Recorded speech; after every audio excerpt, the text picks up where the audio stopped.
हि समगो द्विज मुनिशापां नृतां प्राप्तां नृसिंस्तात तथोधवम् ततो वित्तसुरेभ्योऽहं सद्धर्मं स्थापयन्नज सद्धर्मं स्थापयन्नज। ओम अवतारिणे श्री स्वामिनारायणाय नमो नमः। श्री हरिकृष्णाय घनश्यामाय સહજાનંદ સ્વામીને નમો નમઃ। આપણી સભામાં આપણા મંદિરમાં પ્રગટ સ્વરૂપે બિરાજતા આપણા સૌ કોના ઈષ્ટદેવ પ્રાણ પ્યારા મહાશ્રેય મૂર્તિ ઘનશ્યામ મહારાજ તેમજ આપણા સૌ કોઈના જ્ઞાનગુરુવર્ય શ્રી પરમ પૂજ્યપાદ સદગુરુ સ્વામી નિત્ય સ્વરૂપદાસજી સ્વામી, આપણા મંદિરના મહંત પૂજ્ય હરિચરણ સ્વામી, આપણા મંદિરના કોઠારી પૂજ્ય પાર્ષદવર્ય હરેશ ભગત, પૂજ્ય પરમસુખ સ્વામી, પૂજ્ય કરુણાસાગર સ્વામી, પૂજ્ય તરુણસાગર સ્વામી, પૂજ્ય ધર્મનંદન સ્વામી, પૂજ્ય વિદયી ભગત આદિ તમામ સંતો પાર્ષદોના શ્રી ચરણોમાં માનસિક સાષ્ટાંગ વંદનાની સાથે વાલા તમામ ભક્તોને હૃદયપૂર્વક જય સ્વામિનારાયણ। બરાબર ચાલુ ચેક કિયા? કેટલા વચનામૃત આવ્યા કર્તવ્ય ભગત? શું વાત આવી હતી 34મા વચનામૃતમાં?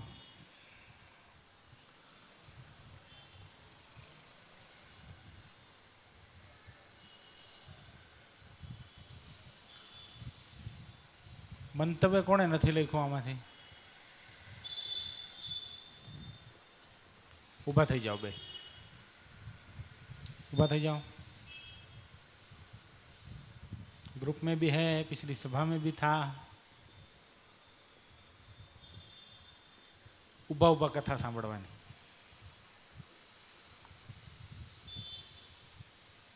આવતા વખતે જો ન લખાણું તો જેટલી વાર સભા ચાલશે એટલી વાર દંડવત કરવાના, જે નહીં લખે એને। સમજાય છે? છેક અણી સુધી ઘણા લખતા હોય, છેક અણી સુધી નહીં હિતરાય? મેં કીધું આજે તો આવી બનશે જે નહીં લખે। 6 વાગ્યા પછી પુષ્પેન્દ્રના આવી ગયા, બે બચ ગए सब। આ મોટો પ્રોબ્લેમ અહીં।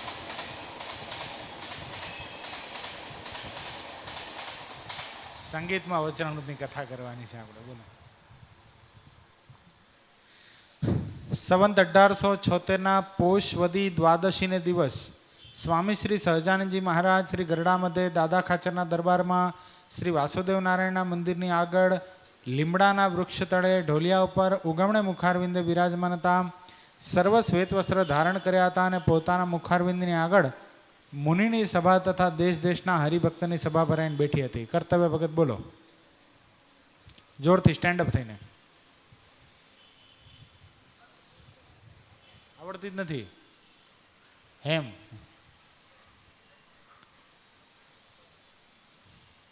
બોલો હર્ષિલ। 76ના પોષ વદી દ્વાદશીને દિવસે સ્વામી શ્રી સહજાનંદજી મહારાજ, શું બોલવાનું? સ્વામી શ્રી સહજાનંદજી મહારાજ શ્રી ગરડા મધ્યે, ગરડા એટલે ગામ છે ગરડા, સમજાણો? શ્રી ગરડા મધ્યે, પછી દાદા ખાચર, દાદા ખાચર એટલે ગામ ધણી છે। દાદા ખાચરના દરબારમાં વાસુદેવ નારાયણના મંદિરની આગળ લીમડાના વૃક્ષ હેઠે ઢોલિયા ઉપર બિરાજમાન હતા, ઉગમણે મુખારવિંદે બિરાજમાન હતા। મુનિની સભા તથા દેશ દેશના હરિભક્તની સભા ભરાઈને બેઠી હતી। પછી શ્રીજી મહારાજ મુનિ પ્રત્યે બોલ્યા, જે તમે પ્રશ્ન પૂછો।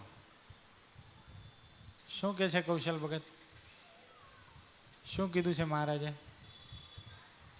તમે પ્રશ્ન પૂછો કાં અમે પૂછીએ? કોને પૂછવા દેવો છે આપણે? મહારાજને પૂછવા દેવો છે ને? બે જાઓ, બે જાઓ, બે જાઓ, બે જાઓ, અરે બે જાઓ, અરે હું કહું છું તો બે જાઓ। હવે ખરા છે, બે જાઓ, બે જાઓ, બે જાઓ। પણ નેક્સ્ટ ટાઈમની પનિશમેન્ટ પાક્કી છે, જે નહીં કરે ને, જેણે મંતવ્ય નથી લખ્યું, અહીંયા ભગવાનની એક મૂર્તિ પધરાવીશ, એની ભક્તિ થાય ને. આપણે કાંઈ દંડ નથી આપવો, એની ભક્તિ કરાવી છે. જો મહારાજ આ પડે જ કરાવો તારે દંડવત કરવાના ચાલુ. 1 કલાક 1.25 કલાક સભા ચાલે આપણી. કલાક વાર સુધી દંડવત કરો, જીમ જવાની જરૂર ના પડે નહીં. સેટરડે ટુ સેટરડે બધી કેલરી બંધ થઈ જાય ફર્સ્ટ ક્લાસ, નહીં પુષ્પેન્દ્ર? હાલો, પછી ત્યારે મુનિએ કહ્યું, હે મહારાજ તમે પૂછો. પછી શ્રીજી મહારાજ બોલ્યા, જે કોઈ પુરુષ છે તેમાં તો થોડી બુદ્ધિ છે, તો પણ પોતાના કલ્યાણ અર્થે જતન કરવું તેમાંથી પાછો પડતો નથી. અને કોઈ પુરુષ છે તેમાં બુદ્ધિ તો ઘણી છે અને મોટા મોટામાં પણ ખોટ કાઢે, મોટા મોટામાં પણ ખોટ કાઢે એવો છે, તોય પણ તે કલ્યાણને માર્ગે ચાલતો નથી. તેનું શું કારણ છે? કયો પુષ્પેન્દ્ર ભગત, શું પ્રશ્ન છે?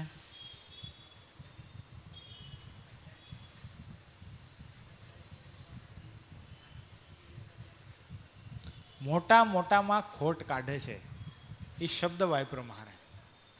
બુદ્ધિ જાજી કે ઓછી એનો પ્રશ્ન નથી અહીંયા. કે એનો મતલબ એવો નથી થતો કે બુદ્ધિ વધારે છે એ કલ્યાણના માર્ગે ચાલી નથી શકતો અને બુદ્ધિ ઓછી છે એ જ ચાલી શકે, એવો કાંઈ મહારાજનો કહેવાનો તાત્પર્ય નથી. બુદ્ધિ કેવી છે એ બહુ મહત્વનું છે. સમજાય છે તમને લોકોને? કેવી બુદ્ધિ છે. જો ખાલી આપણે એમ કહીએ કે ઓછી બુદ્ધિવાળા જ કલ્યાણના માર્ગે ચાલ્યા, તો ખાલી શબરી, રતો બસ્યો, ગાફ ગામના વસ્તા રાવળ, પાણવી ગામના પૂજા ડોળિયા, જોધો ભરવાડ, સગ્રામ વાઘરી, આટલા જ ભક્તો ખાલી કલ્યાણને માર્ગે ચાલી શકે. પણ અહીંયા મહારાજ એવું નથી કહેવા માંગતા. મહારાજનો કહેવાનો હૃદયગત અભિપ્રાય એવો નથી કે વધારે બુદ્ધિવાળો કલ્યાણના માર્ગે ન ચાલી શકે. વધારે બુદ્ધિવાળો કલ્યાણના માર્ગે ચાલી શકે એવા પણ દ્રષ્ટાંતો છે ને.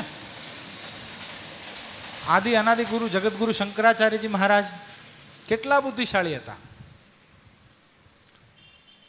મધ્વાચાર્ય, નિંબાર્ક, રામાનુજાચાર્ય, રામકૃષ્ણ પરમહંસ, સ્વામી વિવેકાનંદ, સદગુરુ મુક્તાનંદ સ્વામી, સદગુરુ ગોપાળાનંદ સ્વામી, બૃહસ્પતિની ઉપમા આપી શકાય એવા સદગુરુ નિત્યાનંદ સ્વામી, આ બધા બુદ્ધિશાળી જ હતા. તો એવું પણ નથી જરૂરી કે બુદ્ધિશાળી કલ્યાણના માર્ગે નથી ચાલી શકતો અને બુદ્ધિ વગરનો જ કલ્યાણના માર્ગે ચાલે. જેને ખપ હોય એ કલ્યાણના માર્ગે ચાલે. પણ અહીંયા મહારાજી બતાવે છે કે કોકની બુદ્ધિ ઓછી છે તો એ પણ શાંતિથી કલ્યાણના માર્ગે ચાલી શકે છે. અને કોઈ એમ બુદ્ધિનો બેતાજ બાદશાહ દેખાય છે, જબરદસ્ત એની પાસે બુદ્ધિ છે, મોટા મોટામાં ખોટ કાઢે પાછું. આટલું આણે નહોતું કરવું જોઈએ, આટલું આજે કરે છે ને બરાબર નથી. એની સામે કોઈના વખાણ જ ન કરાય. પછી એની સામે કોઈના વખાણ કરો ને તો બે એના નેગેટિવ પોઈન્ટ આપણને બતાવી જ દે, એનામાં આટલી ખોટ તો છે જ. અને આપણને પછી માનવી પડે. બોલો, તેની દ્રષ્ટિ કેવી છે? દૂષિત દ્રષ્ટિ છે. આમાં ખાલી એટલું સમજવાનું, આપણે તો એ માર્ગે નથી ચાલતા ને. દૂધ છે, દૂધ બધાય જોયું દૂધ છે, એમાં કસ્તર પડી જાય એટલે કચરો પડી જાય, બરાબર છે? કીડી મકોડું કંઈક પડે તો દૂધ કેવું થયું કહેવાય? અશુદ્ધ થયું કહેવાય, બરાબર છે? તો પછી એને શું કરવું પડે? કપડાથી ગાળો એટલે પાછું શુદ્ધ, પાછું વાપરી શકાય કે નહીં? પણ એ દૂધમાં જો ઝેર ભળી ગયું તો કસ્તર પડી ગયું દેખાય છે, કીડી મકોડો પડ્યો, કઈ કચરો પડ્યો દેખાય છે? દેખાય છે ને? ઝેર ભેળવી દીધું દેખાય છે? નથી દેખાતું. તોય પણ એ ઝેરવાળું દૂધ પીએ તો શું થાય? મરી જાય. એમ અહીંયા બુદ્ધિ મહારાજ કે બુદ્ધિ કસ્તર પડી ગયું, કચરો પડી ગયો છે, એ કેવું છે કર્તવ્ય? એ કદાચ જીવાત્માથી બુદ્ધિથી પાપ થયું છે. શું થયું છે? અને ઝેર ભળી ગયું એ બુદ્ધિમાં શું થઈ ગયું છે? બુદ્ધિ આસુરી થઈ ગઈ છે, દ્રોહના માર્ગે ચાલે છે. સમજાય છે? ઝેર ભળી ગયું છે એ કેવી બુદ્ધિ છે? એ દેખાતી નથી, એ દ્રોહના માર્ગે ચાલે છે. એક કઠોપનિષદની અંદર એક બહુ સરસ વ્યાખ્યા કરેલી છે. એક સમ્રાટ રથ ઉપર બેઠા છે. સમજો, એક સમ્રાટ રથ ઉપર બેઠા છે. એ રથના 10 અશ્વ છે, ઘોડા છે, બહુ સરસ મજાના. કેટલા ઘોડા છે? 10. એનો એક સારથી છે, એના હાથમાં આ 10 ઘોડાઓની લગામ છે. એ સારથી છે, એ બેઠો છે અને એની પાછળ બરાબર આ સમ્રાટ ઊંચી ગાદી ઉપર બેઠો છે. હવે આનું વ્યાખ્યા એવી રીતે કરી છે, આ 10 જે ઘોડા છે એ પુષ્પેન્દ્ર કોણ હશે? 10 ઇન્દ્રિયો છે. પછી એની જે લગામ છે એ શું હશે? મન છે. એ કથામાં હતો સવારની કથા મેં કરેલી છે એટલે રિપીટ આવે છે. પછી સારથી છે એ કોણ છે? નહીં, અહીંયા ફગ્યો. સારથી છે એ કોણ છે? હજી પ્રયત્ન કરો. સારથી છે એ કોણ છે? ત્રીજો ચાન્સ, લાસ્ટ ચાન્સ. સારથી કોણ છે? આખા રથને ચલાવે છે એ સારથી કોણ છે? કોણ છે? બુદ્ધિ. સારથી છે બુદ્ધિ છે ને સમ્રાટ કોણ છે? જીવ છે. સમજાઈ ગયું? રથ છે એ દેહ છે. હવે ક્લિયર? રથ છે એ દેહ છે, સમ્રાટ છે એ કોણ છે? જીવ છે. જીવનો સારથી કોણ છે? બુદ્ધિ છે. બુદ્ધિ જ્યાં લઈ જાય ત્યાં રથને જવું પડે. બુદ્ધિના હાથમાં જ બધી લગામ છે, ત્યાં જ એને જવું પડે. એટલે બહુ સમજાય જેવી વાત છે. એટલે આપણી બુદ્ધિ કેવી છે? જો આપણને ભગવાનના ભક્તોનો અવગુણ આવે છે, ભગવાનના ભક્તોનો, ભગવાનના સંતોનો આપણે માનસિક દ્રષ્ટિએ દ્રોહ કરી બેસીએ છીએ, તો આપણી બુદ્ધિ કેવી છે? શાપિત બુદ્ધિ છે. કેવી છે? દૂષિત બુદ્ધિ છે. પાપ છે ને, પાપનું પ્રાયશ્ચિત છે, દ્રોહનો પ્રાયશ્ચિત નથી. સમજો, મહારાજે અંત્યના 12મા વચનમાં લખ્યું, મહારાજ કે કોટી ગુરુ સ્ત્રીનો સંગ કરે. કેટલો? 1 કરોડ ગુરુ સ્ત્રીની સાથે વ્યભિચાર કરે. કોટી ગુરુ સ્ત્રીનો સંગ કરે, ગૌ હત્યા કરે, માંસ ખાય, દારૂપાન કરે, બધું જ કરે. આ બધું શું છે? પાપાચાર છે ને. તોય પણ એનો કોઈ કાળે છૂટકો થાય છે. પણ ભગવાનના સંતો ભક્તોનો જે દ્રોહ કરે છે એનો કોઈ કાળે છૂટકો થતો નથી. વિચાર કરો કેટલો બધો દ્રોહ છે. એટલે આપણે કીધું ને કે દૂધમાં કસ્તર પડી ગયું તો દૂધ ગાળો તો શુદ્ધ થઈ જાય, એ પાછું વાપરી શકાય છે. એમ પાપી જીવાત્મા છે, ભગવાનના સંતો ભક્તોની પાસે નિષ્કપટ થાય, રુદન કરે, રડે તો શું થાય? પાપમાંથી પ્રાયશ્ચિત થઈ જાય છે. જ્યારે દ્રોહ બુદ્ધિવાળાનો પ્રાયશ્ચિત જ નથી. સમજાય છે? દાખલા તરીકે પુષ્પેન્દ્ર મારો દ્રોહ કરે અને પછી માફી માંગે હેમ પાસે, તો ચાલે? ચાલે? ન ચાલે. હેમ એને પ્રાયશ્ચિત પણ આપી દે. દાખલા તરીકે એક્ઝામ્પલ, ચાલો તું 5 માળા કરી લેજે, 100 દંડવત કરી નાખજે, 1 ઉપવાસ કરી નાખજે, તો ચાલે? ન ચાલે. જેનો દ્રોહ કર્યો છે એની પાસે જાય, એની પાસે જ માફી માંગે, અને જેનો દ્રોહ કર્યો છે એ જ જો માફ કરે ને તો જ દ્રોહમાંથી છૂટાય છે, એમને એમ છૂટાતું નથી. એટલે આ બહુ ખતરનાક વસ્તુ છે. આ જે દ્રોહ છે, મોટાની ખોટ કાઢવી, બહુ ભયંકર વસ્તુ. આમાં પડવું જ નહીં. સમજાય છે યશ? અગ્નિ છે, અગ્નિ ખબર છે? એકવાર મેં કીધું હતું, કોલસો છે, કોલસો. જો ધગધગતા કોલસાને હાથ અડાડો તો શું થાય? હાથને દજાડે. અને એ જ કોલસો ઠંડો એને હાથ અડાડો તો શું થાય? કાળા કરી નાખે. એટલે બેમાં નુકસાન જ છે. બેમાં નુકસાન છે ને. ધગધગતા કોલસાને હાથ અડાડો તો હાથમાં ફરફોલા પડી જાય, અને કાળા કોલસાને હાથ અડાડો તો શું થઈ જાય છે? હાથ ગંદા કરી નાખે છે. એમ ભગવાનને ભગવાનના સંતો ભક્તો છે એ કેવા છે? કદાચ એકાંતિક સંતો ભક્તો છે, મહાન છે, બધા નિયમ ધર્મનું પાલન કરે છે. એનો દ્રોહ થાય તો શું થાય? દજાડી મૂકે. અને કદાચ નિયમ ધર્મ નથી પાડતા, સામાન્ય છે, તોય પણ એનો દ્રોહ થાય તો શું થાય? ગંદા કરી મૂકે, કાળા કરી નાખે ને.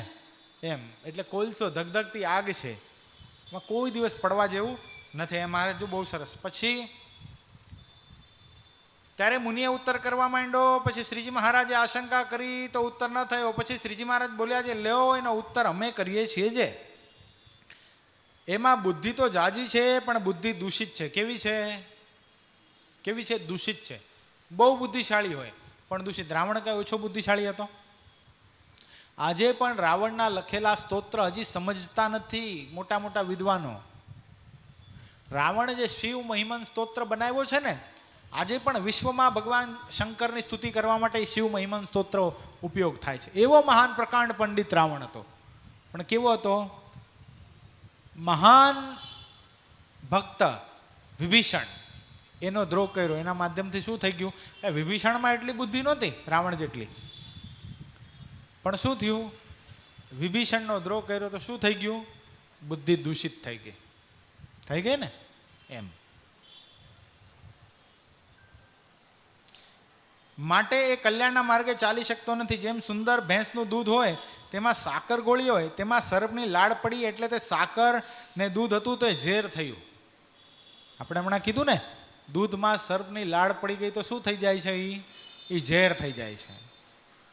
પછી શું થાય છે? એમાં કદાચ મેરવણ નાખો, એનું દહીં થાય તો એ ઝેર જ થાય. એને વલવો, એની છાશ બનાવો તો શું થાય? એ ઝેર જ થાય. એનું માખણ ઉતારો તો એ માખણ પણ ઝેર જ થાય.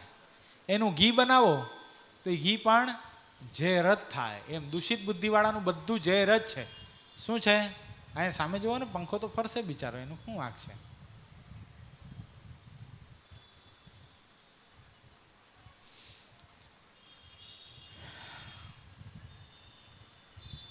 પછી તે દૂધ જે પીવે તેના પ્રાણ જાય. તેમ બુદ્ધિ તો જાજી છે, પણ એણે મોટા સંતનો અથવા પરમેશ્વરનો અવગુણ લીધો છે. તે અવગુણરૂપ દોષ એની બુદ્ધિમાં આવ્યો છે. તે માટે સર્પની લાળ સરખો છે.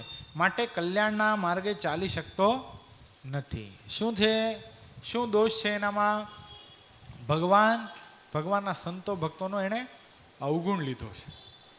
અવગુણ કેમ આવે છે? શું કામ અવગુણ આવે છે પુષ્પેન્દ્ર? શું કામ આવે છે? નથી ખબર? આપણને આવે છે ખરો કોઈનો અવગુણ? સાચે સાચું દિલ ઉપર હાથ રાખીને કહેવાનો. જેને પૂછવામાં આવે ને એને જ કહેવાનું છે. કયો? કે ગંભીર વિષય છે. આવે છે અવગુણ? આવતો જ નથી. હું કહું છું મને આવે છે. હવે કેટલા કહે છે અવગુણ આવે છે? આંગળી ઊંચી કરો જેને અવગુણ આવતો હોય. શું કામ આવે છે અવગુણ? શું કામ આવે છે?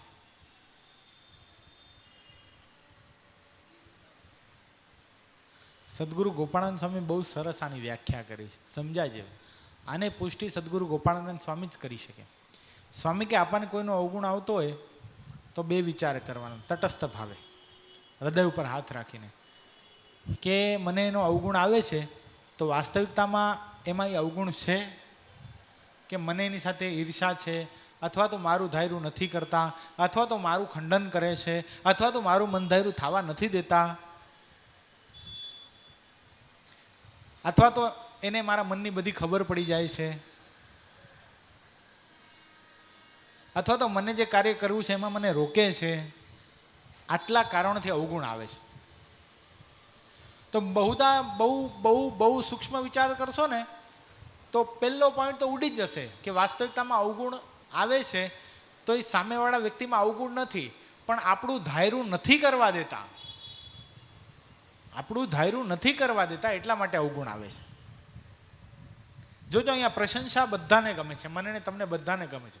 બે શબ્દ આપણા કોઈ સારા બોલે આપણને ઈચ્છા હોય જ અંદરથી, પણ આપણી અપેક્ષાથી બેઠા હોય કે આપણા બે સારા શબ્દ કહેશે, એના બદલામાં આપણા સ્વભાવ ઉપર વાત કરે, આપણે કંઈ કપટ કર્યું એ જાણી જાય, એ ખોદીને વાત કરે, આપણા અંતરની વાત કરે, તો શું થાય છે? આ ક્યાં ભટકાણા છે? થાય છે આવું? બસ આ અવગુણ છે. આવું જે કરતો હોય એની સાથે વેર બાંધવાને બદલે, એનો દ્રોહ કરવાને બદલે એની સાથે આત્મબુદ્ધિ થઈ જાય, એની સાથે પ્રેમ થઈ જાય. કારણ કે ભગવાનના ખરેખરા મોટા સંતો ભક્તો હોય ને એ કાંઈ વ્યક્તિના વેરી હોતા નથી, કોઈ દી નથી હોતા. સમજો, કોઈ દી વ્યક્તિગત વાંધો હોય કંઈ યારે નહીં, કોઈ દી ન હોય, પણ સ્વભાવના ચોક્કસ વેરી હોય. એને દેખાતું હોય કે આ વ્યક્તિ છે, એને આગળ જતાં આ સ્વભાવ બંધનરૂપ થઈ શકે છે, આ સ્વભાવ એના કલ્યાણના માર્ગમાં આડો આવી શકે છે, ત્યારે ચોક્કસ એ સ્વભાવ ઉપર વાત કરશે, એનું ખંડન કરશે. એ આગળ જતો હશે એને ટોકશે પણ ખરા, એ આગળ જતો હશે એમાંથી એને પાછો પણ વાળશે. ત્યારે મુમુક્ષુને શું લાગે છે કે મારી પ્રગતિમાં વ્યક્તિ બંધનરૂપ છે, મારી પ્રગતિ આ થવા દેતા નથી. થાય છે ને કર્તવ્ય, એવું થાય છે ને. કદાચ હાલો એના એ વ્યક્તિ આપણને કોઈ સારું કાર્ય કરવા માટે પ્રેરણા પણ આપે, આપણે એ કાર્ય કરીએ પણ ખરા. એ કાર્ય કર્યા પછી એના એ વ્યક્તિ ખંડન પણ કરે, તો આપણા મનમાં આપણે બીજી વાર આપણને એ વાત કરવાનું કે ને તો આપણે કે ના ના મારે નથી કરવું, મારે નથી કરવું. તો શું કામ? એ કે તમે કાર્ય કરાવો તો છો, પણ એના પછી વાતનું જે ખંડન કરો છો ને એ સહન નથી થતો. એ સહન નથી થતું ને એ પાછું માન છે. દાખલા તરીકે હેમ છે, બરાબર છે, હેમને સાઉન્ડની અંદર, સેવાની અંદર આપણે જ પ્રેરિત કરીએ, પાછો એ સેવા કરે તો આપણે જ ખંડન કરીએ. પાછો જ્યારે સેવા કરવાનો વારો આવે ત્યારે આપણે જ એને કહીએ કે તું સેવા કર, બરાબર છે. તો ત્યારે એ ના પાડી દે તો કર્તવ્ય, ના ના મારી પાસે નહીં, ઓલા પાસે કરાવો ને. કેમ?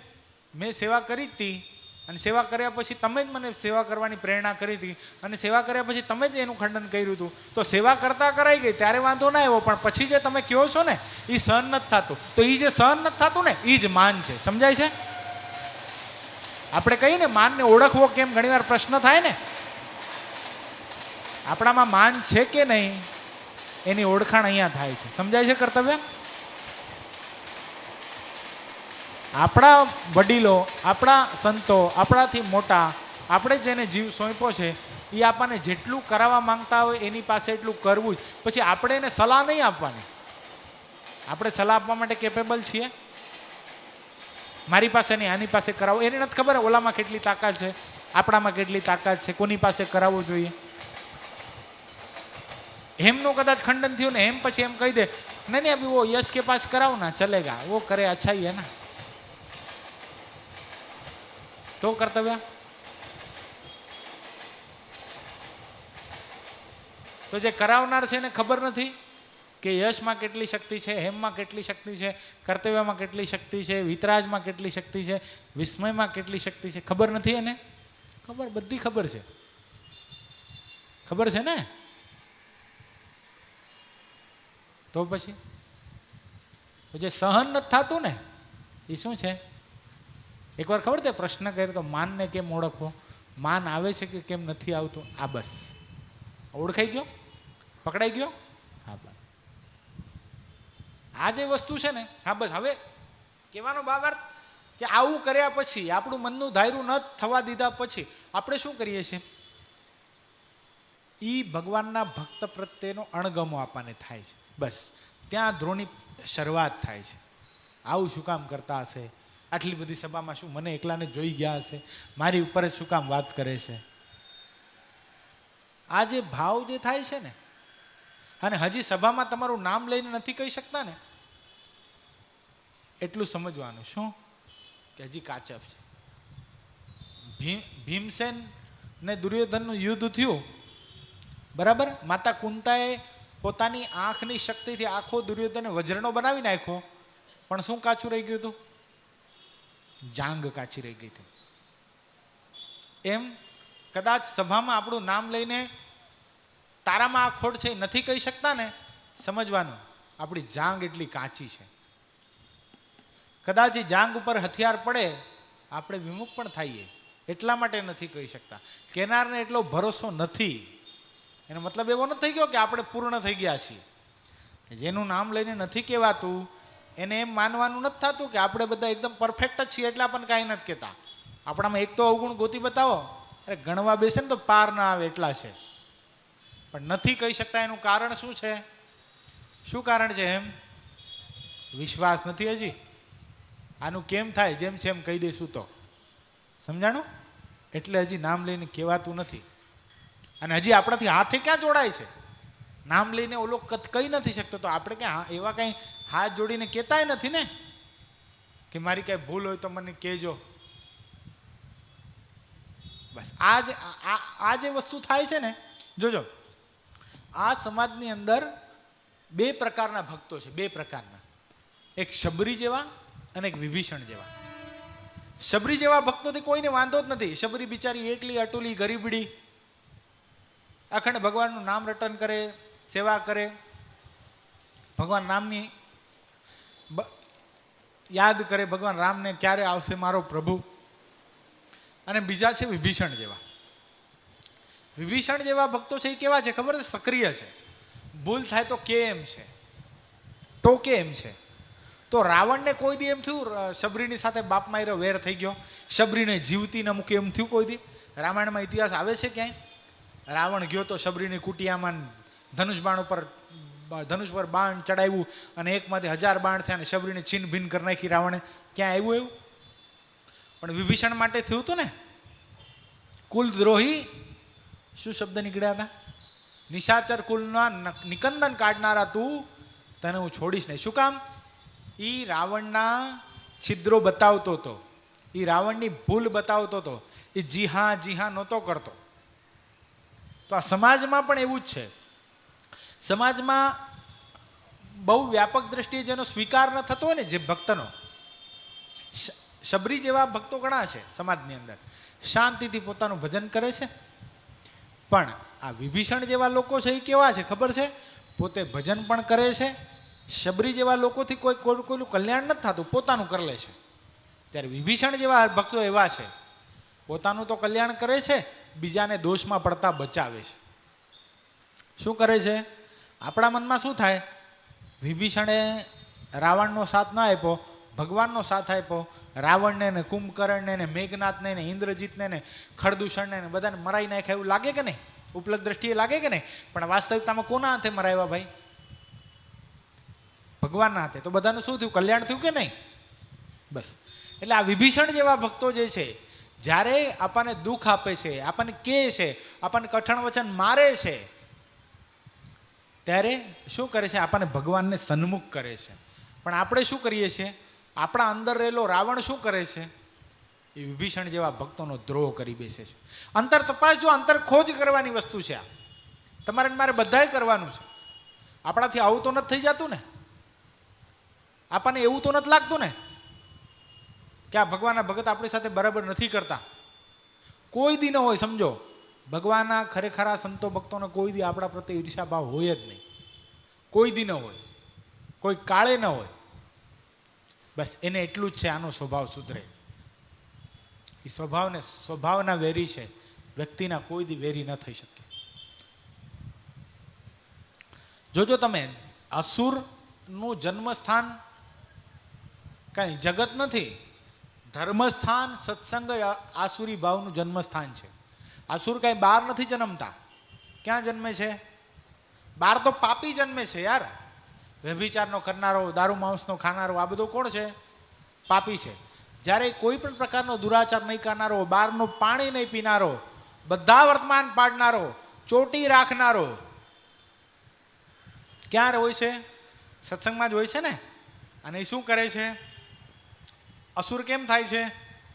કેમ થાય છે? અસુર તો ભગવાનના સંતો ભક્તોનો દ્રોહ કરો તો જ અસુર થાય.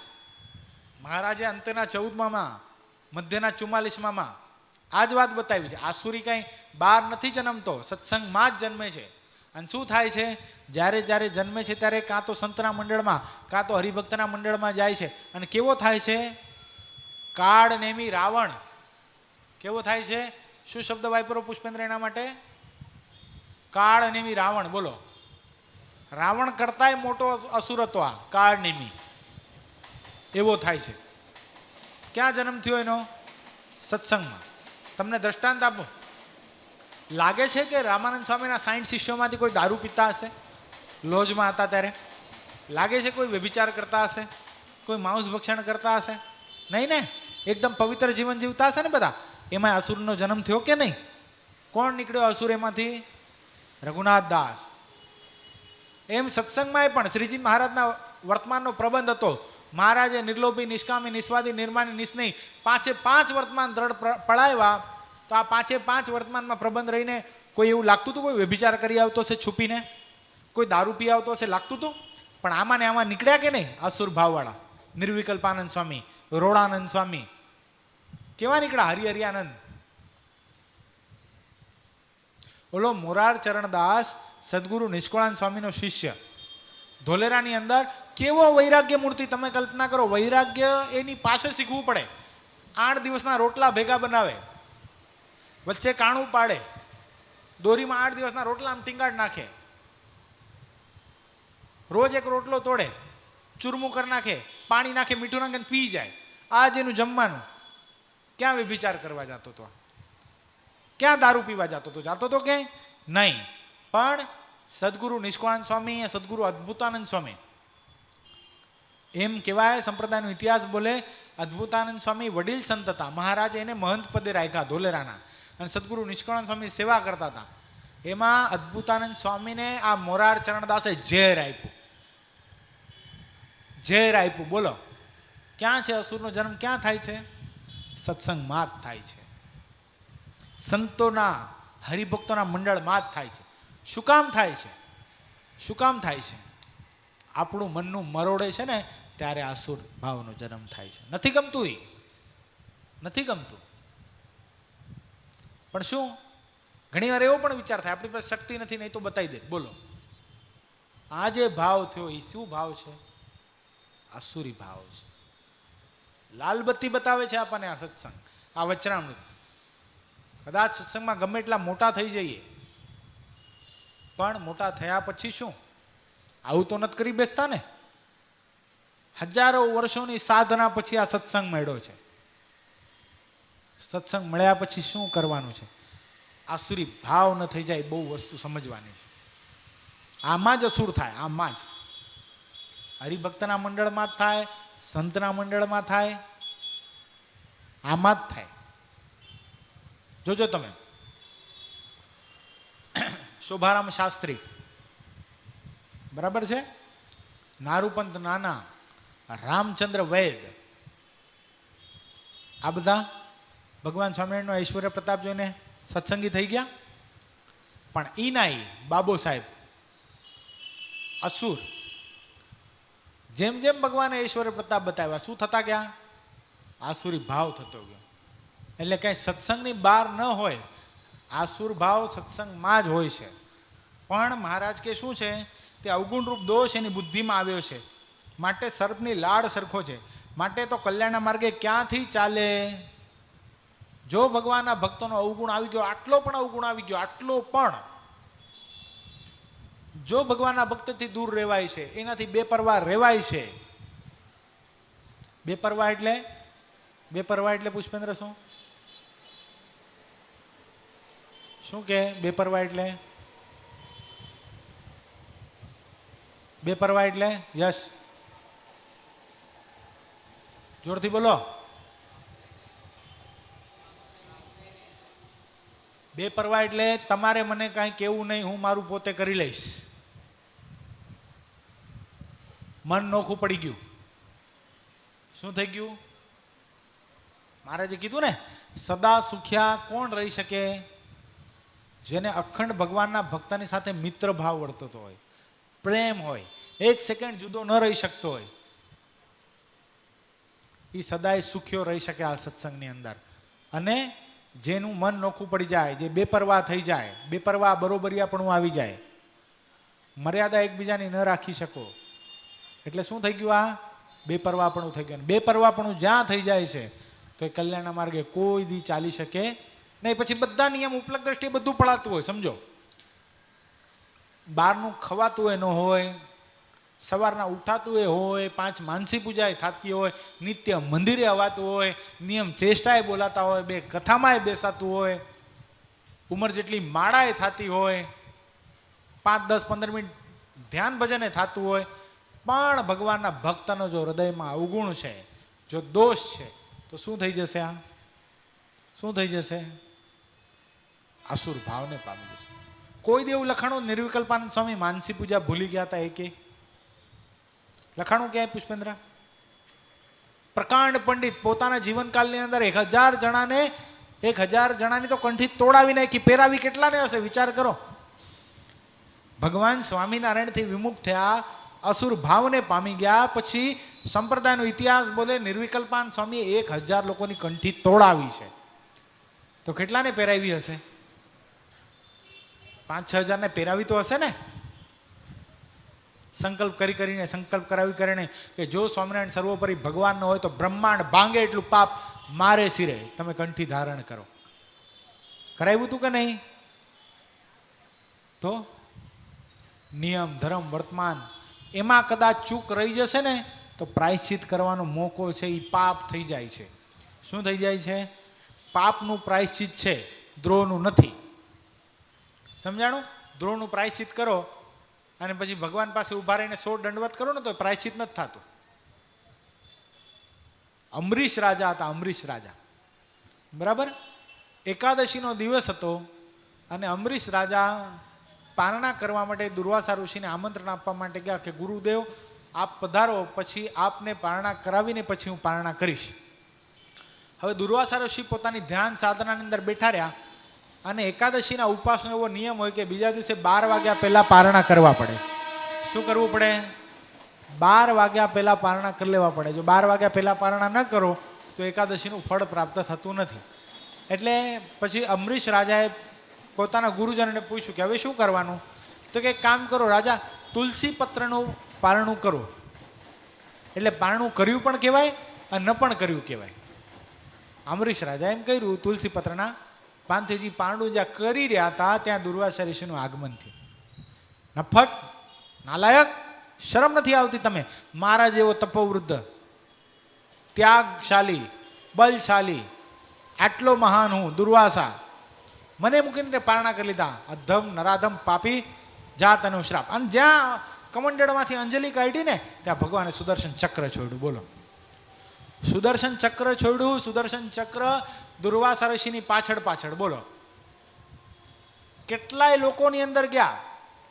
બ્રહ્મા, વિષ્ણુ, મહેશ બધાની પાસે ગયા, બધાની પાસે કર્યા, મને માફ કરો, મને માફ કરો. એ કે હું અમે કાંઈ ન કરીશ.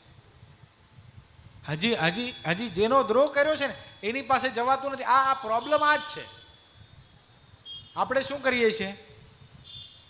શું કરીએ છીએ? કર્તવ્ય દ્રોહ કરીએ છીએ હેમ નો, ને માફી માંગીએ પુષ્પેન્દ્ર પાસે, ચાલે? મેરા ગલતી હો ગયા, ક્યાં કરું? તો ઈ વળી પાછો આપણને ઉપાય બતાવી દે, 100 દંડવત ભગવાનને કર, માફ કરી દે. પોતાના મનનો સમાધાન આપણે પોતે કરી લેવાનો. એમ દુર્વાસા બધે ગયા. ભગવાન કે આમાં મારું કામ નહીં, કે સુદર્શન ચક્રને રોકો. કેમ રોકાય? પછી દુર્વાસા ઋષિ અમરીશ રાજાના પગમાં પડ્યા છે, માફ કરો. કે મારા તો કઈ મનમાં નથી ગુરુદેવ. અને સુદર્શન ચક્ર ઊભો રહ્યો છે. સમજાય છે? એટલે આમાં સાવધાન. કાંઈ કોઈને સોરી કહી દેવાથી આપણે કાંઈ નાના બાપના નથી થઈ જતા. થઈ જાય છે, થઈ જાય છે. પણ સોરી કેવું કેટલું કઠણ હશે? જીભ ઉપર 100 મણનો પથ્થર રાખ્યો હોય ને એટલું કઠણ પડે. બોલો. અને એમાં પોતાની ભૂલ ન હોય તોય કેવું પડે. બોલો, તો જ દાસ થયા કહેવાય. ખાલી કીર્તન, દાસ તમારા દાસનો મને રાખો નાથ હજૂર, એ વર માંગુ છું. આ ગાતા કેટલી મજા આવે છે, લાગે કે નહીં? હા હા, કેટલું સરસ કીર્તન છે. શું પ્રેમાનંદ સ્વામી લખ્યું છે, ગાઈએ નાખીએ આપણે બહુ મસ્ત રીતે. મને હે ભગવાન દાસ બનાવજો, હે ભગવાન દાસ બનાવજો. વાંક હોય તો સોરી ન બોલાય. દાસ ક્યાંથી બનતા હતા? ન વાંક હોય ને વગર વાંકે સોરી કેવું પડે. બોલો, વગર વાંકે સોરી કેવું પડે. પણ વાંક હોય તો નથી કહેતા આપણે. એ કેટલું કઠણ હશે દાસ થવું, નિર્માની થવું. આ મહારાજજી જ બતાવે છે. શું બતાવે છે? કે બુદ્ધિ કેવી થઈ જાય છે ભગવાનના ભક્તના અવગુણોને દ્રોહથી? કેવી થઈ જાય છે?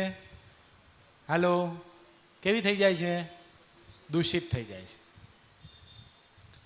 આમ શૂન્ય ભાવને નહીં પામી જાઓ, કારણ કે વિષય એવો છે. આમાં કાંઈ તમને હું જોક ન કહી શકું વચ્ચે.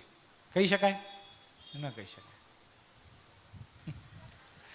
બહુ ટેન્શનમાં આવી ગયા બધા. તો છેક હવે જોવા જવાનું, મંગળાચરણમાં જોઈ લેવાય ખરો માણસ હવે જોવા ઊભો તો રેકોર્ડિંગ થાય છે કે નહીં. હા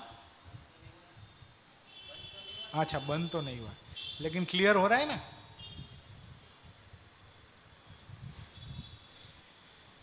પણ જો કોઈક એના મુખની વાત સાંભળે તો સાંભળનારાની બુદ્ધિ પણ સત્સંગમાંથી પાછી પડી જાય છે. બોલો, જેની બુદ્ધિ દૂષિત થઈ હોય એની પાસે બેસો ને તમે તો એ સાંભળનારાની બુદ્ધિને પણ દૂષિત બનાવી નાખે.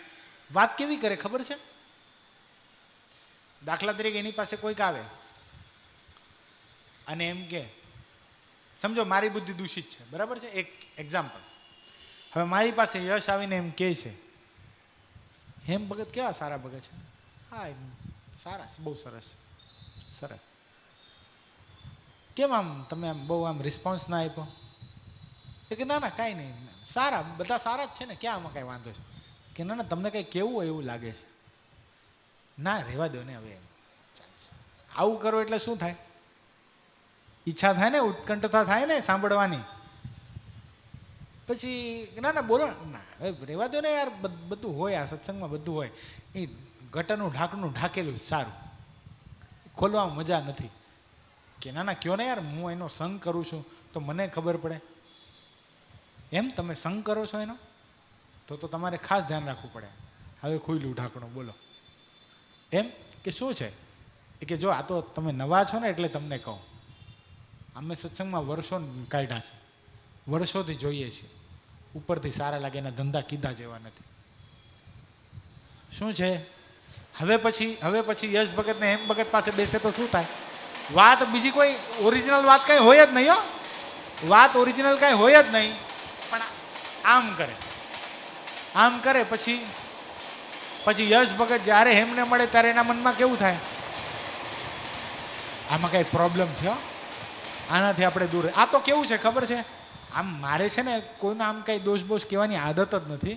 આપણે સત્સંગમાં ભજન કરવા આવીએ છીએ, આ કોઈના દોષ જોવા થોડી. પણ આ તો કેવું છે, મને તમારી સાથે બહુ હેત છે ને, અને તમે એની સાથે હમણાં બહુ નજીક રહેવા લાગ્યા છો ને, એટલે તમને કહું. હવે પછી કેવું થાય? બોલો, જાય નજીક. બસ આવું કરીને હાંબેલા પકડાઈ દે છે ભગવાનના સારા સંતો ભક્તો માટે. એક સરસ મજાનો પ્રસંગ કહું તમને. એક ડોશી, હવે એના ઘરે મહેમાન આવ્યા પણ માળી બહુ આળસુડી. મહેમાન આવે એટલે એને કરવું પડે, બધાનું રસોઈ બનાવવી પડે, જમાડવા પડે, આગતા સ્વાગતા કરવી પડે.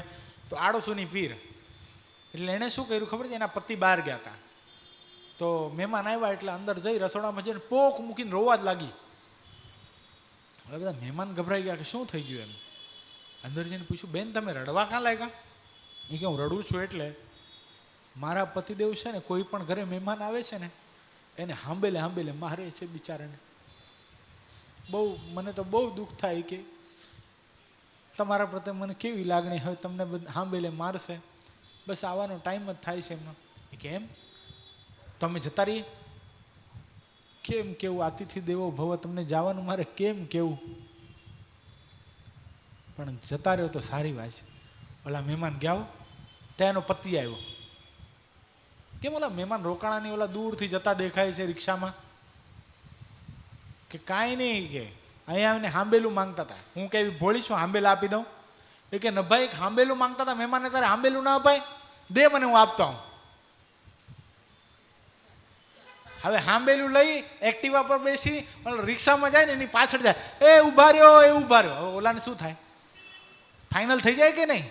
કે ઓલું હાંબેલેમાં. આવું સત્સંગમાં ચાલે છે અત્યારે, આવું જ ચાલે છે. હાંબેલા જ પકડાઈ દે છે.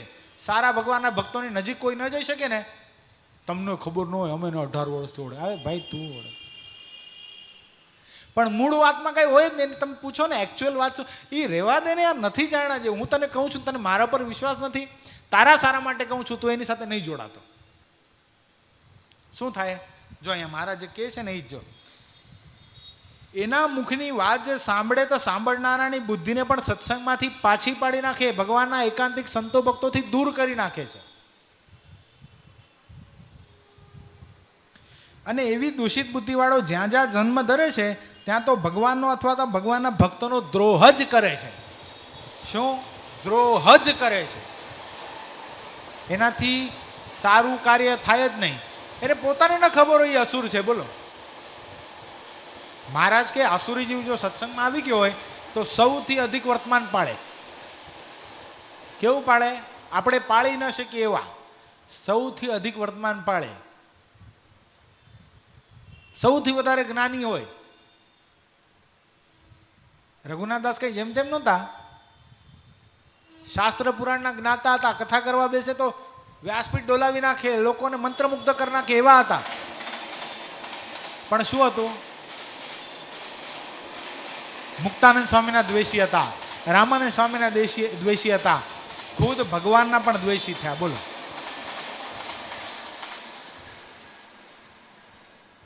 અને જેની બુદ્ધિ એવી દૂષિત ન હોય ને જો થોડી જ હોય તો પણ પોતાના કલ્યાણાર્થે જતન કરતા થકા પાછો પડતો નથી. આપણો હેમાંગ કેવો છે? કઈ ઉપાધિ? મસ્ત માણસ. હકીકત કહું છું, મારા હૃદયને એને સ્પર્શ કર્યો. અને મને મારા હૃદયને સ્પર્શ કર્યો એમ નહીં, સ્વયં ભગવાન સ્વામિનારાયણ એને દર્શન દેવા માટે આવવું પડ્યું. આપણામાંથી કોઈને આવ્યા? એને બચાવવા માટે મહારાજ ગયા હતા. બોલો, તમે ફોટો જુઓ, એણે જે પેન્ટ સ્કેચ કાઢ્યું છે, ખબર છે? ગ્રુપમાં ફોટો પાડીને મેં નાખ્યું હતું. એ સ્કેચ જોવો એટલે હા એવું હરિકૃષ્ણ મહારાજ લાગે. તો બુદ્ધિ એટલે કઈ એમ કે ગાંડો નથી, પણ કેવો છે? સૌમ્ય બુદ્ધિ છે. કેવો છે? શાંત માણસ છે. દંભ, કપટ, પ્રપંચ એના જીવનની અંદર છે જ નહીં. આમ બહુ વ્યવહારિક બુદ્ધિ નથી. શાણ પટાઈ કે કોઈ મને છેતરી જાય છે એ બિચારે નથી ખબર પડતી, કોઈ મારો ખોટો લાભ ઉઠાવે એ નથી ખબર પડતી, પણ પોતાના કલ્યાણના અર્થે ચાલવામાંથી કોઈ દિવસ પાછો પડતો નથી આ વ્યક્તિ. કારણ કે એના મનમાં કોઈનો દોષ જ નથી. એને કદાચ કહો તો આવડતું હોય નથી. બોલો, કદાચ એને કોઈનું તમે ખરાબ કહેશો ને તો એ બિચારાના એમ કંઈ છે જ નહીં આમ. અને જાહેરમાં કોના વખાણ કરી શકો તમને ખબર છે? એ વખાણ કર્યા પછી એને એ વખાણનો કેફ ન ચડી જાય ને એના વખાણ આપણે જાહેરમાં કરી શકીએ. પૂજ્યપાદ ગુરુએ હરેશ ભગત માટે એમ કીધું હતું કે ધોળે કપડે સાધુ છે એ ક્યારે કહી શકે? આટલા બધાની વચ્ચે ભગવાધારી સંતો બેઠા હતા, આટલા બધા 5 થી 6. એને મૂકીને પાર્ષદ માટે એક શબ્દ પૂજ્યપાદ ગુરુવર્ય શ્રી એમ વાપરે કે અમારા હરેશ ભગત છે એ ધોળે કપડે સાધુ છે. ક્યારે વાપરી શકાય? એને ખબર છે, ગુરુને પૂર્ણ વિશ્વાસ છે કે આને આ વસ્તુનો કેફ નહીં ચડે, એના માટે જ આ શબ્દ વાપરી શકાય, બાકી ન કરી શકાય ભાઈ. કારણ કે કેવું થાય ખબર છે? જો ઘણી વખત આપણા મોટા હોય એ આપણા વખાણ એટલે પણ ન કરતા હોય, આપણે મોક્ષ માર્ગમાં પૂરપાઠ હાલ્યા જતા હોઈએ, આપણા જીવનની અંદર કોઈ મણા જ ન હોય, કોઈ ભૂલ જ આપણી ન કાઢી શકીએ એવું આપણું જીવન હોય, પણ છતાંય પણ આપણે અપેક્ષા રાખતા હોઈએ કે આપણા મોટા એના મોઢેથી આપણી સ્તુતિ, આપણા વખાણ શું કામ નથી થતા? એનું કારણ બહુ ઊંડાણ છે, એ સમજતા નથી આપણે. એટલા માટે મોટાનો અભાવ આવવાની શક્યતા પણ રહે છે. એ એવું ઈચ્છતા હોય કે અત્યારે આ બહુ સરસ રીતે આગળ જાય છે, રખે ને મારા 2 શબ્દો એના સ્તુતિના, એની ખ્યાતિના, એના વખાણના 2 શબ્દો મારા મોટાથી સાંભળવા ઈચ્છે છે અને બોલી નાખીશ અને એ વસ્તુને એ પકડી લેશે અને કદાચ રખેને એ પોતાને પરિપૂર્ણ માની લેશે તો એની પ્રગતિમાં અવરોધરૂપ બની શકે છે આ વખાણ. એટલા માટે પણ મોટા કોઈ વખાણ ન કરતા હોય. આપણે ખબર છે, આપણે પ્રથમનું 4થું વચનામૃત જ્યારે સમજાવ્યું હતું મેં ત્યારે કવિ ભારવીનું દ્રષ્ટાંત લીધું હતું, યાદ હોય તો. યાદ છે? કવિ ભારવીના પિતાશ્રીના કોઈ દી વખાણ નહોતા કરતા, નકા સૌથી શ્રેષ્ઠ હતા. નહીં, સૌથી શ્રેષ્ઠ હતા કવિ ભારવી, પણ કોઈ દી એના પિતાશ્રી એના વખાણ ન કર્યા. શું કામ? એની માને એક દી કહેતા હતા કે આજે કવિ ભારવી આપણો પુત્ર, એની ખ્યાતિ આ સૂર્ય તો 16 કલાએ ખીલેલો છે, પણ આવા કરોડો સૂર્યની ખ્યાતિને પણ, ક્રાંતિને અંજાવી નાખે એવી ક્રાંતિ, એવી ખ્યાતિ આજે આપણા પુત્ર કવિ ભારવીએ મેળવી છે. બસ આ શબ્દ કવિ ભારવીએ ઝાડવા ઉપર બેઠા બેઠા સાંભળી લીધા. શું કરવા બેઠા હતા?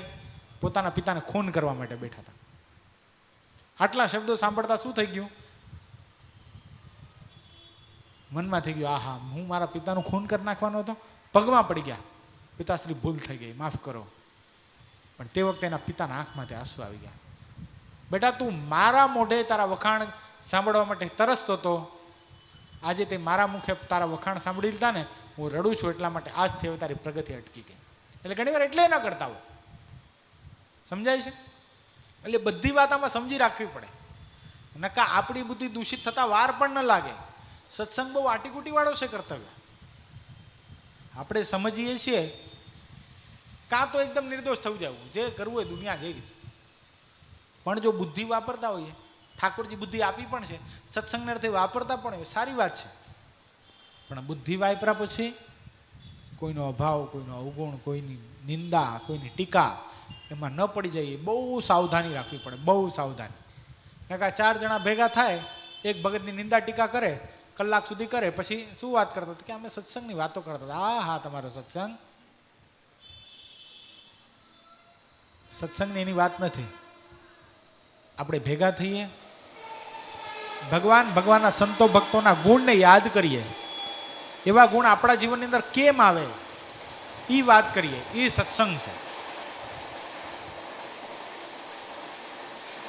અહીંયાથી ભુલેશ્વર સુધી કે વડતાલ સુધી પૂનમ ભરવા માટે જઈએ આપણે, અને આખા રસ્તે કોકની આગી પાછી કરીએ, इसको ऐसा नहीं करना चाहिए, ये ऐसा करता है, ये जो इतना बंद कर दे तो अच्छा है. પણ એ બધા બંધ કરી દે, તું તારું બંધ કરી દે ને. થાય છે એવું? થાય છે ને? આ દૂષિત બુદ્ધિ છે. એટલે મહારાજ કે એના મુખની વાત પણ કોઈ સાંભળે તો શું થઈ જાય છે? કલ્યાણના માર્ગેથી પડી જાય છે. પણ જેની બુદ્ધિ થોડી જ હોય તો પણ પોતાના કલ્યાણથી જતન કરતો પાછો પડતો નથી. ત્યારે મુક્તાનંદ સ્વામી પૂછ્યું છે, હે મહારાજ, એ કોઈ દિવસ ભગવાનની સન્મુખ થાય કે ન થાય? કોની વાત કરે છે આ?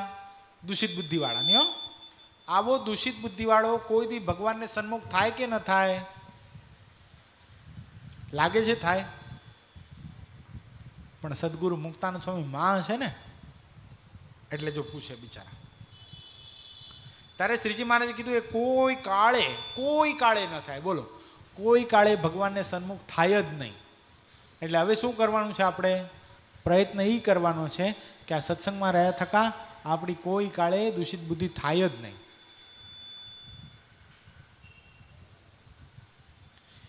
ત્યારે વળી મુક્તાનંદ સ્વામીએ પૂછ્યું છે, જરાક એને ફેરવી નાખતો યશ, આમ મોઢું કરી નાખ. ત્યારે વળી મુક્તાનંદ સ્વામીએ પૂછ્યું છે, હે મહારાજ, હા બસ ઓકે, હે મહારાજ, કોઈ રીતે એવી આસુરી બુદ્ધિ ન થાય તેનો જે ઉપાય હોય તે કહો. કોઈ રીતે આવી આસુરી બુદ્ધિ ન થાય, આપણે બધાને આવું કરવું છે? આપણી આસુરી બુદ્ધિ ન થાય એવું કરવું છે ને? તે ઉપાય બતાવે છે. ત્યારે શ્રીજી મહારાજ બોલ્યા, એક તો ક્રોધ. શું છે? ક્રોધ આવે છે આપણને. ક્રોધ કેટલા જણાને ક્રોધ આવે છે?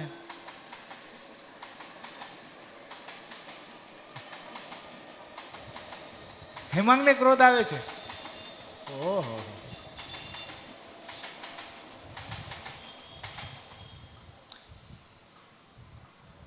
પેલો ક્રોધ છે. શું છે?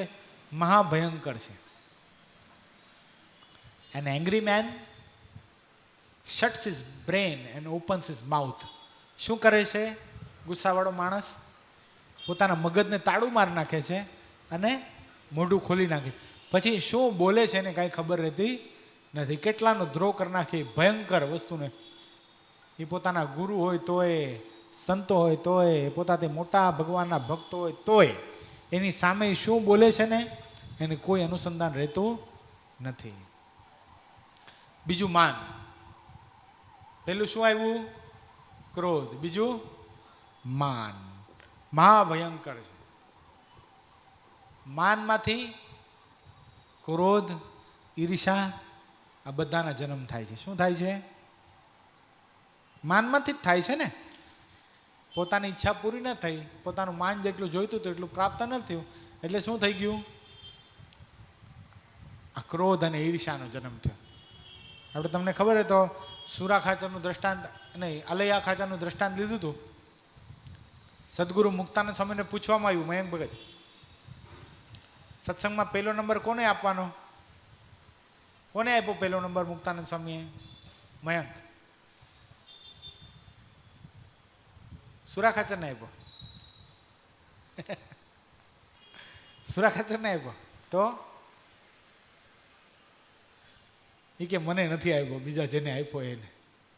કોને આપ્યો? કોને ખબર છે? આંગળી ઊંચી કરો. કરતા નહીં ખબર? કયો? યસ, પર્વતભાઈને આપ્યો. કોને આપ્યો? પર્વત બાપાને. 24 અવતાર જેની પાછળ પાછળ ફરે એવા પર્વત બાપાને પહેલો નંબર આપ્યો. 68 તીરથ તેના ચરણોમાં આળોટે. આપણે પરમ દિવસે કીધું હતું ને, નાના છોકરા આવ્યા હતા, બદ્રીનાથ, કેદારનાથ, મલ્લિકાર્જુન આદિ બધા. શું કરવા આવ્યા હતા? ગોપાળાનંદ સ્વામીના ચરણરજમાં આળોટવા આવ્યા હતા, પોતાના પાપ ધોવા માટે આવ્યા હતા. ત્યારે ગોપાળાનંદ સ્વામીએ શું કીધું કે આ તો મારી પાસે આજે આવ્યા છે, તારા બાપના ચરણારવિંદમાં રોજ આળોટે છે, પર્વતભાઈ પાસે રોજ આવે છે. એવા પર્વતભાઈને સદગુરુ મુક્તાનંદ સ્વામી પહેલો નંબર આપ્યો. પછી બીજો નંબર કોને આપ્યો? કર્તવ્ય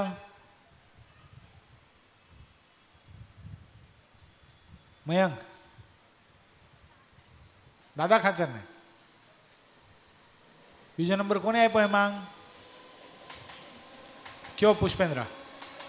ગોવર્ધનભાઈ. સાકર ને મીઠું માંગરોળના ગોવર્ધન શેઠને આપ્યું. એવી સ્થિતિ. હસ્તે સ્વામિનારાયણ, હસ્તે સ્વામિનારાયણ. બધો વ્યવહાર કરે શું લખે? હસ્તે સ્વામિનારાયણ. સદગુરુ મુક્તાનંદ સ્વામી ગામડા ફરીને ગરડા ગયા. મહારાજ કે બધા ભક્તો કુશળ તો છે? કે બધા ભક્તો કુશળ છે મહારાજ, પણ માંગરોળમાં થોડીક ઉપાધિ છે. એ કે માંગરોળમાં વળી શું ઉપાધિ મહારાજ? કે બીજું બધું બરાબર છે, પણ ગોવર્ધન શેઠ માલ બધાને ઉધાર આપે, લખે હસ્તે સ્વામિનારાયણ. આનું કેમ કરવું? અરે મહારાજ કે બધું ઉધાર આપે છે. કે આ બધું ઉધાર આપે, બધાને ઓળખે છે ગોવર્ધન શેઠ? કે ના, કોઈને નથી ઓળખતા. એ કહેતો તો અમને એના વ્યવહારનું ધ્યાન રાખવું પડશે, ઉઘરાણી કરવા અમને જ આવવું પડશે. ત્યારે સદગુરુ મુક્તાનંદ સ્વામી કે હા મહારાજ, ગોવર્ધન શેઠની સ્થિતિને હું ઓળખી ન શક્યો. એવા ગોવર્ધન શેઠનો બીજો નંબર. સત્સંગમાં ત્રીજો નંબર કોનો? એમાં ડાયો કીધો એટલે જવાબ જ નહીં આપવાનો. મયંક કહી દો. હવે જે કીધું ઈ દાદા ખાચર. સર્વસ્વ સમર્પિત કરી દીધું મહારાજને. તાંબાના પત્રમાં લખી આપ્યું, કૃપાનાથ, આ ગરડું અને એની આખી મિલકત બધી ભગવાન સ્વામિનારાયણની તાંબાના પત્રમાં લખી આપું છું કે આ દાદા ખાચરની જેટલી મિલકત છે એ બધી ભગવાન સ્વામિનારાયણની. અને મારા વંશની અંદર પણ કોઈ એમ કહે છે કે આ મિલકત દાદા ખાચરની છે, ભગવાન સ્વામિનારાયણની નથી, તો એ મારો વારસદાર નથી.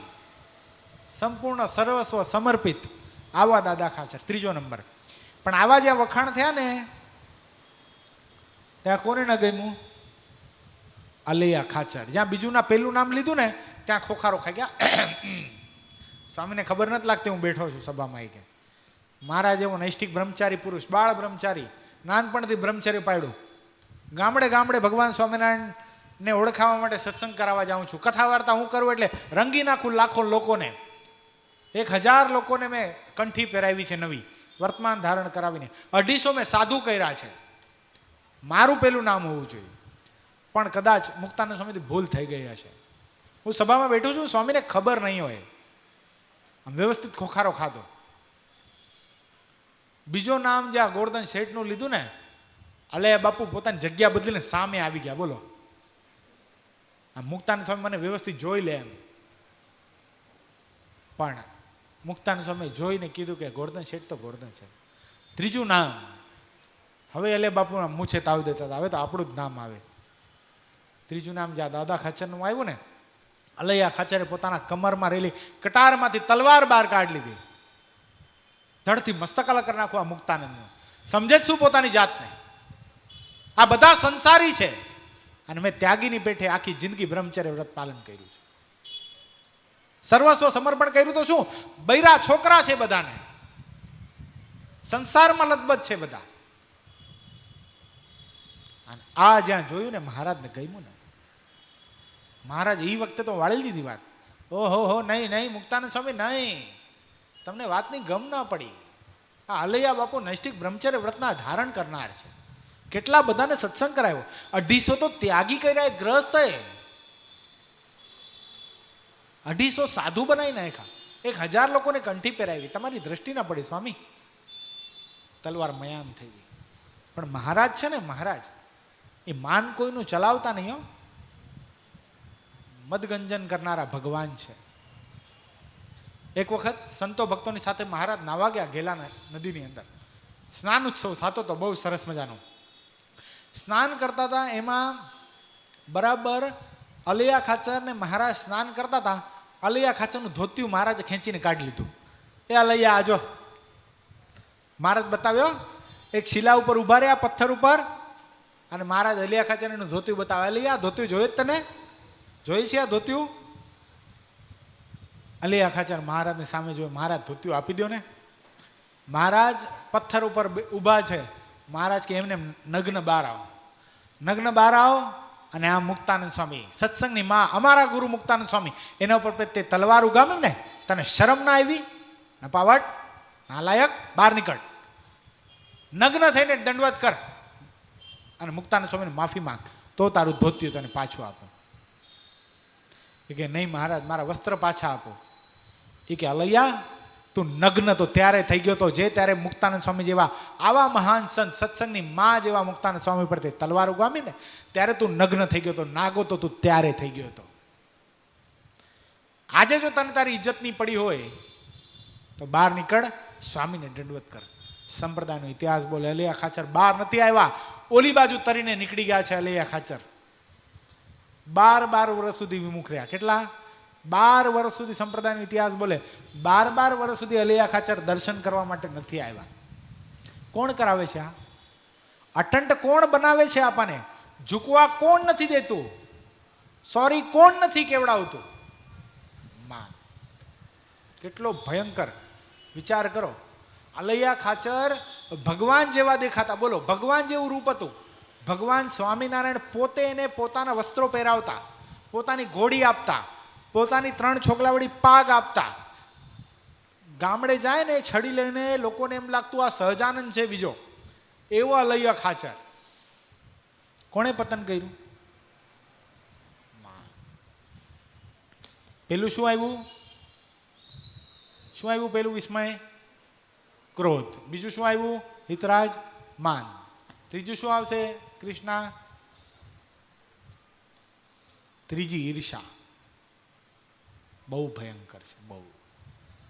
જેટલો માન ભયંકર છે ને, માનમાંથી આનું જન્મ થાય છે, ઈર્ષાનો. યથાર્થ ઈર્ષાવાન હોય ને, મહારાજ કે યથાર્થ ઈર્ષાવાન પોતાથી મોટો હોય ને એનું પણ સન્માન ન ખમી શકે. આને શું હાર પહેરાવતા હશે, આના શું 2 શબ્દો બોલતા હશે, ખબર છે અમને હવે બધી. અરે નહીં લેવા નહીં દેવા કોકનું સન્માન થાય તો આપણને પચે નહીં. આ શું છે? એમ ઈર્ષા છે. શું છે? મહાભયંકર ઈર્ષા આપવાની છે. કેટલા જણાની ઈર્ષા થાય છે? હાલો નિષ્કપટ ભાવે મંદિરમાં બેઠા છે.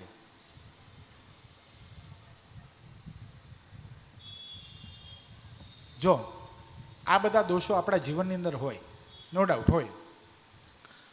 જો દોષ ન હોય તો અહીંયા આવવાનું કામ શું છે?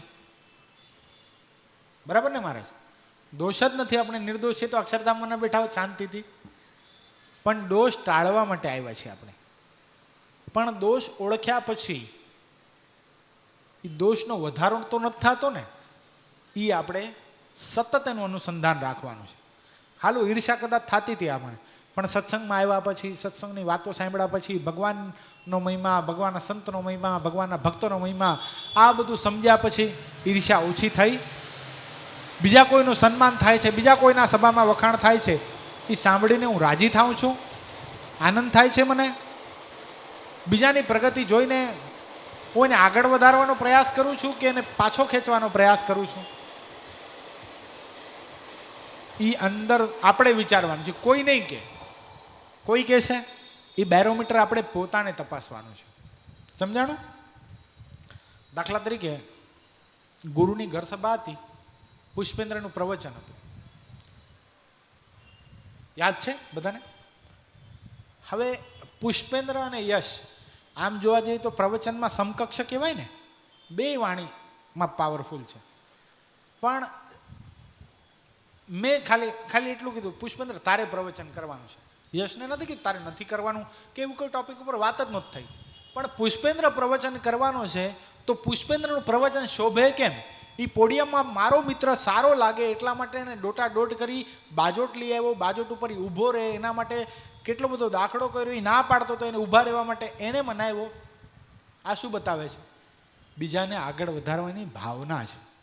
આપણામાંથી ને આપણામાંથી આપણે સમજવાનું છે હો, આપણે કોઈના માટે કેટલું કરી શકીએ છીએ. આપણો ને આપણો મિત્ર છે એના માટે આપણે એને આગળ વધારવા માટે આપણે કેટલું કરીએ છીએ. જો આ સમજ્યા જેવી વાત છે, ગમે એટલો શક્તિશાળી વ્યક્તિ હશે ને, સપોર્ટ વગર કાંઈ કામનો નથી, ઝીરો છે, ઝીરો છે. આજે દાખલા તરીકે સત્સંગ સમાજની અંદર પૂજ્યપાદ ગુરુ આજે સ્વામિનારાયણ સંપ્રદાયની અંદર નંબર 1 સાધુ છે, બરાબર? પણ આટલી સફળતા ગુરુની છે, એના પાયાની અંદર એના 100 સંતો છે. આ બધા એક થઈ ગુરુને સપોર્ટ કરે છે, ગુરુની આજ્ઞા અનુવૃત્તિમાં રહે છે, ત્યારે થઈ શકે છે ને. શક્તિશાળી છે પણ બધા આડા ચાલે તો શું કરવાનું? તો એને એ વિક્ષેપ સોલ્વ કરવામાં જ ટાઈમ જાય. આજે દાખલા તરીકે આપણે આ વિષય ઉપર આટલા સરસ રીતે આ બધા આ કથા આટલો ન્યાય આપી શકીએ છીએ આ વિષયને. એનું કારણ શું છે કે તમારામાં પરસ્પર કોઈ વિક્ષેપ નથી. જો તમે બાંધીને બેઠા હો, ઝઘડો કરીને બેઠા હો, તો દર અઠવાડિયે મારે પહેલાં તો તમારું સમાધાન કરવું પડે, પછી કથા ચાલુ કરવી પડે. પણ આ તમારામાં એવું કોઈ જાતનો વિક્ષેપ નથી, જેથી કરીને આપણે શું કરીએ છીએ? ટુ ધ પોઈન્ટ કથા કરીએ છીએ. જે કથામાં જે શાસ્ત્રમાં લખેલું છે એ રીતે વાત કરી શકીએ છીએ. શું કામ? તો આ જ વાત છે. પરસ્પર એકબીજાને આગળ વધારવાની જે ભાવના છે ને, એ બહુ ગોડ ગિફ્ટ છે, એ બધાને પ્રાપ્ત નથી થતી. કેવા કેવા લોકો વાતો કરે. આપણે હવે દાખલા તરીકે આપણે નાટક કર્યું, બરાબર છે? તો નાટકની અંદર એટલે મનને જે રોલ કર્યો હતો એ એકચ્યુઅલ રોલ આપણને કલ્પના નહોતી. મનનને હું ઓળખતો નહોતો વ્યવસ્થિત રીતે. એક જ વાર મને સરદાર ભેગો થયો હતો, તો એ આખો રોલ મેં યશ માટે લખેલો. સમજાય જેવી વાત છે. આખો રોલ યશ માટે લખેલો. પણ જોયું કે આખા નાટકના ઇન્ટરેસ્ટમાં, આખા ગ્રુપના ઇન્ટરેસ્ટમાં એની એક્ટિંગ યશ કરતાં વધે છે. તો એની પાસેથી રોલ લઈ અને આપણે મનનને આપ્યો અને હા બહુ નિભાવ્યું. પણ હવે એમાં મનનને વાંધો નથી, યશને વાંધો નથી, પણ લોકોને ઉપાધિ થઈ ગઈ. બોલો કેવા કેવા ઈ કે એના ઘરે જઈને કહી આવ્યા, એની મમ્મીને કહી આવ્યા, તમારા છોકરાને કે રોલ ઓછો આપ્યો. બોલો ઉમંગ વખતે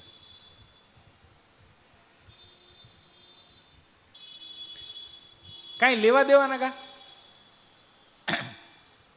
યશ સંપૂર્ણ કન્વિન્સ થયો કે નહીં, મારા કરતાં એ સારો રોલ કરે છે.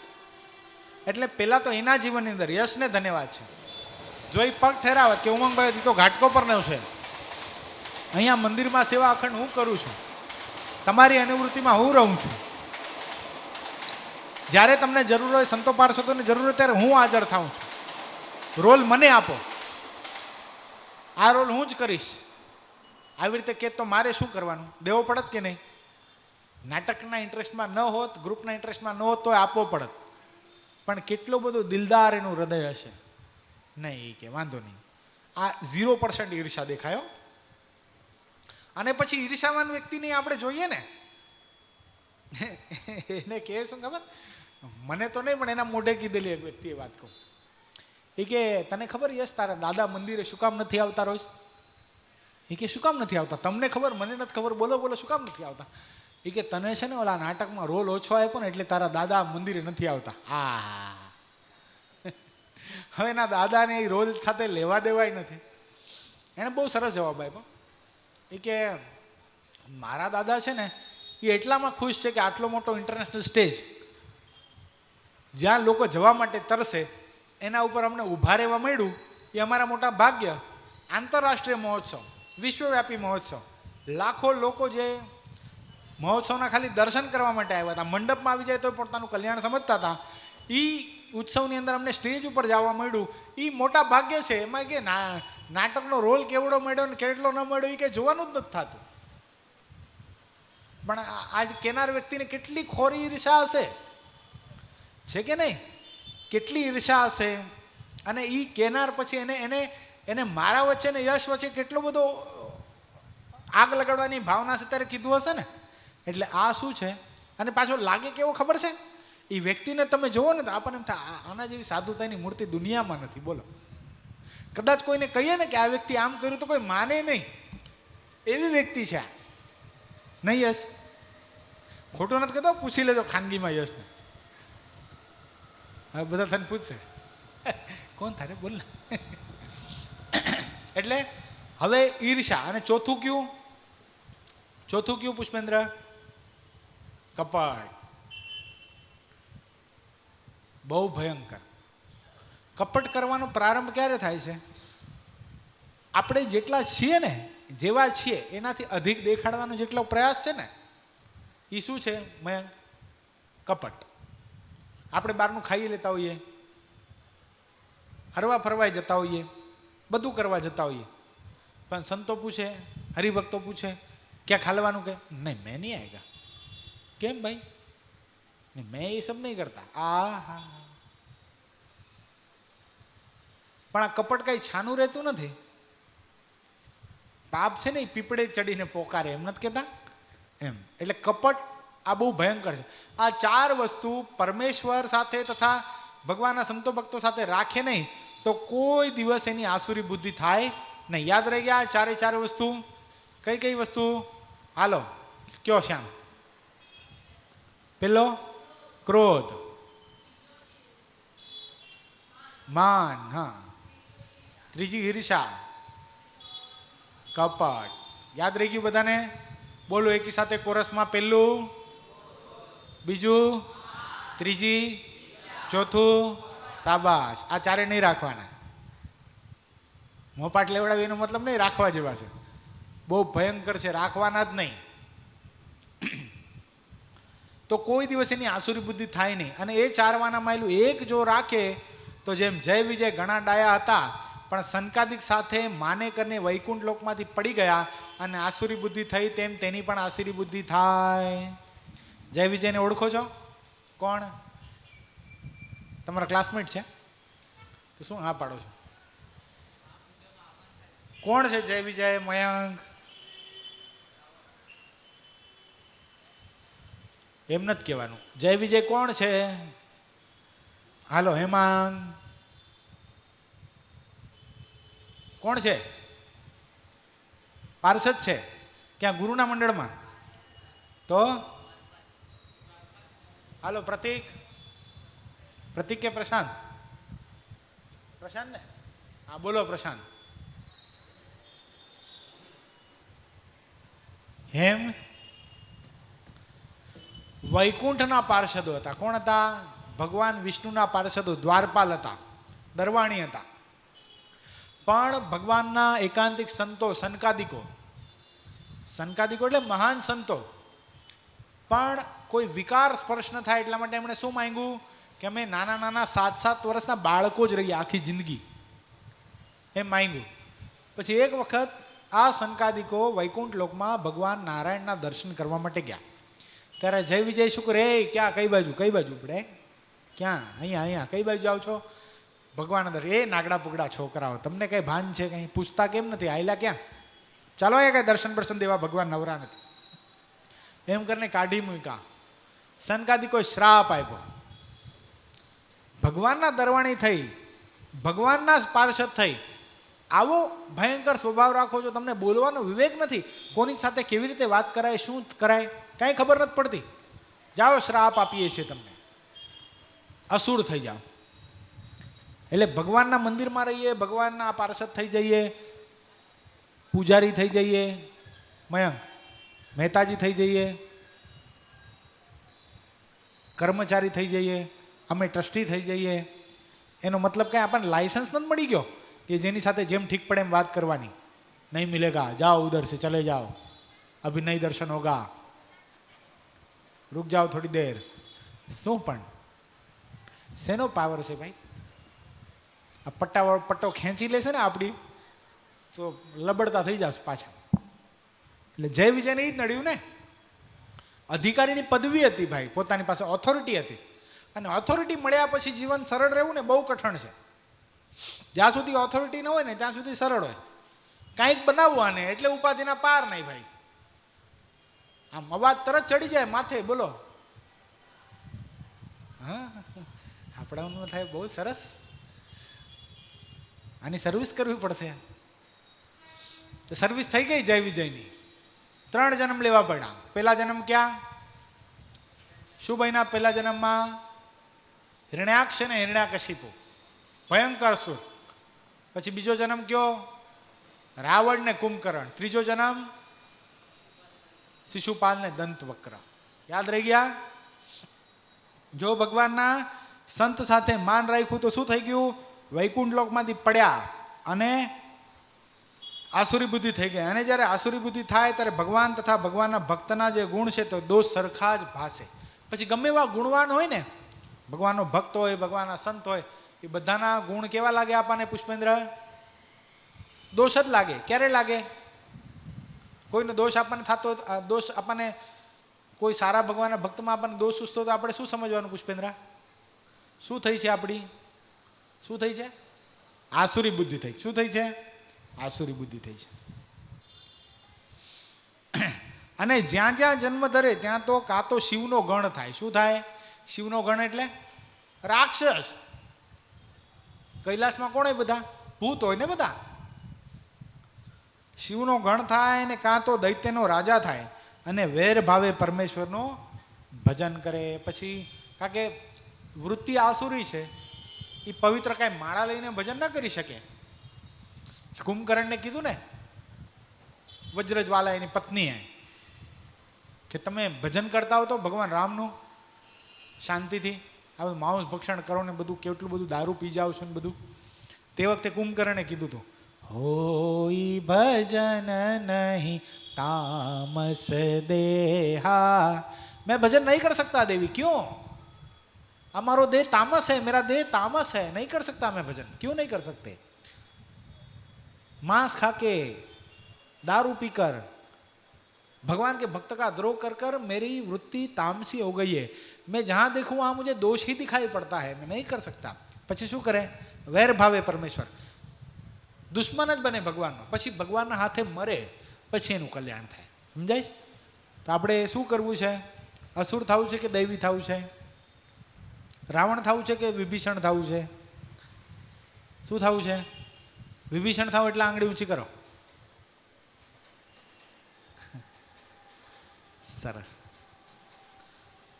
ઇતિ વચનામૃતમ ગરડા પ્રથમ પ્રકરણનું 35મું જે તે પૂર્ણ થયું. સહજાનંદ સ્વામી મહારાજની જય. એક ખાસ આ પુષ્પેન્દ્ર અને યશે થોડીક વાત કરી હતી કે આપણે થોડા થોડા પૈસા જો કલેક્શન કરીએ તો ક્યાંક જવું હોય, કંઈ કરવું હોય, ક્યાંક યાત્રામાં જવું હોય તો સારું પડે. તો એ લોકો કહેતા આપણે જમા કરીએ. તો મને એક વિચાર આવ્યો છે, તમને કહું. જમા નથી કરવાના થતા, પણ શું કરવાનું છે? જેટલા ભક્તો છો તમારે પોતાની રીતે, કારણ કે એક જણાએ બધાને